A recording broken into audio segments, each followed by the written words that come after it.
And Jacob heard the words of Laban's sons, saying, Jacob hath taken away all that was our father's. And Jacob beheld the countenance of Laban, and, behold, it was not toward him as before. Then the Lord said unto Jacob, Return unto the land of thy fathers, and to thy kindred, and I will be with thee. Jacob called Rachel and Leah to the field, and said, Ye know that with all my power I have served your father. But your father hath deceived me, and changed my wages 10 times. But God suffered him not to hurt me. So Jacob rose up, and set his sons and wives upon camels, and carried away all his cattle. Rachel had stolen her father's images, and Laban pursued after Jacob 7 days' journey. But God came to Laban in a dream by night, saying, Take heed that thou speak not to Jacob, either good or bad. Laban overtook Jacob and said, Wherefore hast thou stolen my gods? Jacob answered, With whomsoever thou findest thy gods, let him not live. While Rachel had hidden them in the camel's furniture, and sat upon them, they made a covenant. Jacob took a stone, and set it up for a pillar. Laban called it Jegasahutha, but Jacob called it Galad. And Laban said, The Lord watch between me and thee, when we are absent one from another. Jacob went on his way, and the angels of God met him. He sent messengers before him to Esau, saying, I have oxen and asses, flocks, and men servants, and women servants. But the messengers returned, saying, Esau cometh to meet thee, and 400 men with him.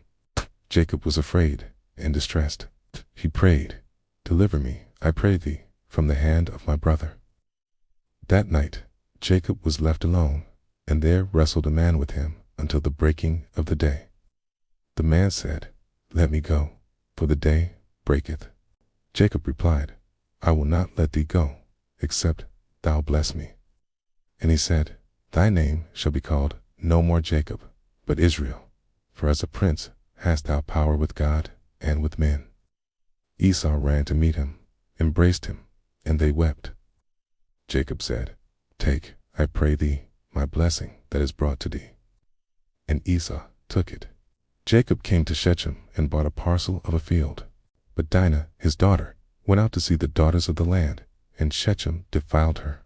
Her brothers Simeon and Levi slew all the males of the city. Jacob said, Ye have troubled me to make me stink among the inhabitants of the land. God said, Arise, go up to Bethel. Jacob built an altar and buried the strange gods under the oak. God appeared and said, I am God Almighty. Be fruitful and multiply. Rachel travailed and died, bearing Benjamin. Jacob set a pillar upon her grave. Reuben went and lay with Bilhah, his father's concubine, and Israel heard it. Joseph, being 17 years old, was feeding the flock with his brethren. Israel loved Joseph more than all his children, and made him a coat of many colors. Joseph dreamed that his brother's sheaves bowed to his sheaf, and again that the sun, moon, and 11 stars bowed to him. His brethren envied him. They conspired against him. Behold, this dreamer cometh. I cast him into a pit, and sold him to Ishmaelites for 20 pieces of silver. They dipped his coat in blood, and brought it to Jacob, who mourned many days. Joseph was brought down to Egypt, and sold to Potiphar. The Lord was with Joseph, and he was prosperous. Potiphar's wife cast her eyes upon him, but he refused. She caught him by his garment, and he fled. She accused him, and Joseph was cast into prison. But the Lord was with Joseph, and showed him mercy. The keeper of the prison committed all to Joseph's hand. Pharaoh's butler and baker offended their lord, and were cast into prison. They dreamed, and Joseph interpreted. The butler would be restored, the baker hanged. Joseph said, Think on me when it shall be well with thee.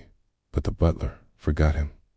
Pharaoh dreamed 7 fat kine devoured by 7 lean ones, 7 full ears swallowed by 7 thin ones.